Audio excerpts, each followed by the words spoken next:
Vous savez pas quoi faire? Eh bien aujourd'hui, Parlons en science.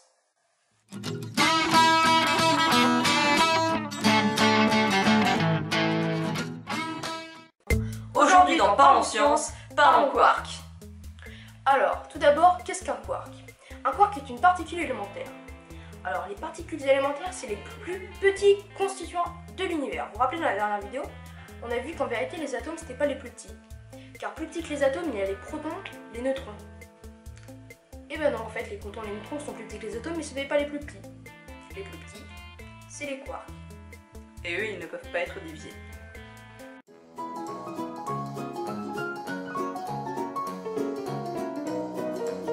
Il existe 6 types différents de quarks.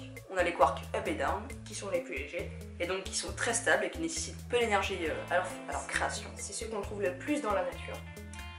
On a les quarks charm et strange, Qui sont 10 fois plus lourds que les quarks up et down. et les quarks top et bottom, Qui sont eux 7000 fois plus lourds que les quarks up et 70 down. 000 fois plus lourds que les quarks up et down. Oui, je suis con. Oui, non mais d'accord. Non mais, Non, je m'en vais. Non mais, je non, te non, corrige. au revoir. À un moment, faut que je te corrige. C'est tu dis des bêtises, donc on corrige. Ça, ouais.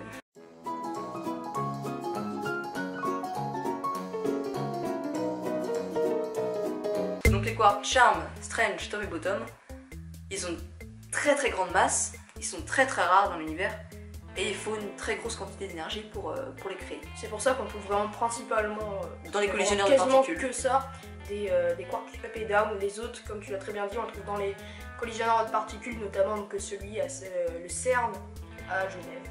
Et le LHC aussi. Donc voilà pour ça. Les quarks up et down, eux, s'assemblent pour former les protons et les neutrons. Donc comme on vous rappelle, les protons et les neutrons, on en avait un tout petit peu parlé dans la vidéo. Sur la matière baryonique, ce qui forme les atomes. Donc les protons sont faits de 2 quarks up et 1 quark down, et les neutrons de 2 quarks down et 1 quark up. Donc toutes les particules ont des charges entières, donc des charges électriques. Que ce soit 0 pour les neutrons, plus 1 pour les protons, ou moins 1 pour les électrons. Mais eux, les quarks, ont des charges fractionnaires. Donc ils ont une fraction de charge entière. Les quarks up, charm et top, ont plus 2 tiers de charge, et les quarks down, strange et bottom, ont eux moins 1 tiers de charge. ce qui rend les quarks uniques en leur genre. Et en fait, ils vont toujours se regrouper entre eux pour former des particules avec des charges entières. Donc ils vont s'assembler pour faire le proton et le neutron. Voilà. Mais c'est bon. Arrête de me corriger là. C'est Mais c'est toi qui me corrige.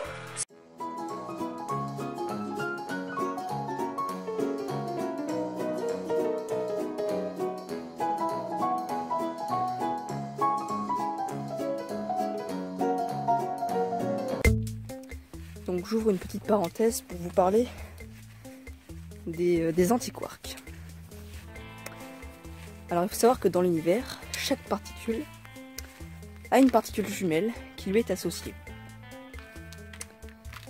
Elles ont la même masse, mais une charge électrique opposée. Ce sont les antiparticules et elles sont à la base de l'antimatière.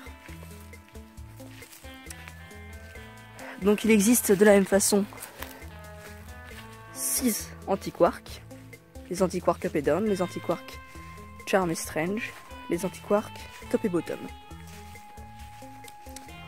Dans la nature, on trouve toujours les quarks et antiquarks en couple, et ils forment des assemblages de charges neutres, donc nulles, de charge 0.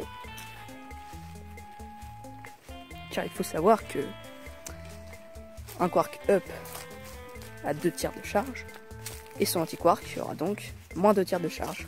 Si les deux s'assemblent dans un assemblage, dans un couple, cela fera une charge 0. Il faut savoir aussi que les quarks ne peuvent pas être seuls. On ne trouve jamais de quark tout seul dans la nature. Il y a un truc qui les empêche d'être isolés. Et ce truc, c'est le confinement de couleurs. Et ça arrive tout de suite. Il existe un autre type de charge pour les quarks qu'on appelle la charge de couleur.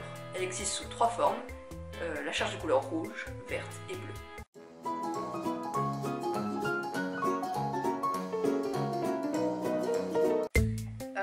rien à voir avec nos notions habituelles de la couleur. Hein. Ce ne sont que des noms, hein, évidemment. Et donc les antiquarks possèdent les charges opposées, anti-rouge, anti-vert et anti. Donc si des quarks sont regroupés ensemble, ça donne des charges, ce qu'on appelle des charges additionnées. Et si des quarks rouges, donc les quarks rouges, verts et bleus ensemble, l'ensemble aura une charge blanche, donc neutre.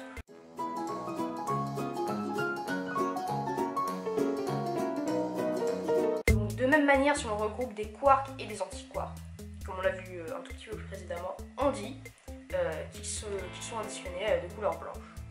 Ils vont toujours s'assembler pour faire une charge blanche.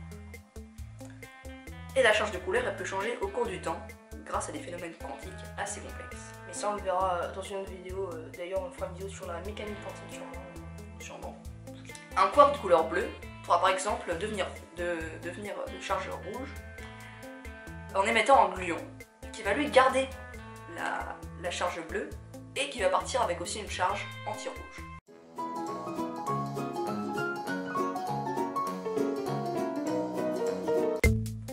Donc ce gluon portera une charge de couleur standard avec une anticharge. Et les quarks s'échangent fréquemment des gluons et changent aussi leur charge de couleur. Cette interaction permet aux quarks de se maintenir entre eux. Donc si on éloigne deux quarks, ils vont alors s'attirer de plus en plus fort à la manière d'un élastique. Hein. C'est ce qu'on appelle ça l'interaction forte. Elle empêche le quark d'être seul. Imaginez un neutron, donc formé de deux quarks up et d'un quark down. Si jamais on essaye de tirer un des quarks up, on verra que tous les quarks sont reliés entre eux, comme une sorte d'élastique imaginaire. Cet élastique, c'est l'interaction forte. Mais si jamais on tire assez fort, on pourra réussir à enlever le quark up. Et alors, dès qu'on va l'enlever, ça va lâcher de l'énergie. Et cette énergie va alors former un couple quark et antiquark. Le couple va alors se diviser pour compléter le proton et ainsi former avec le quark qu'on aura enlevé au début un couple entre quark et antiquark. Voilà, c'est la fin de cette vidéo. En tout cas, si elle vous a plu, n'hésitez pas à vous abonner, à liker et à partager et voilà. Et surtout, Voilà. N'hésitez pas à aller voir sur notre site Parlons Science, car sur notre site, on rediffuse toutes nos vidéos. Et oui. On donne plus d'informations. On poste des articles, il y a des liens, des références, des livres.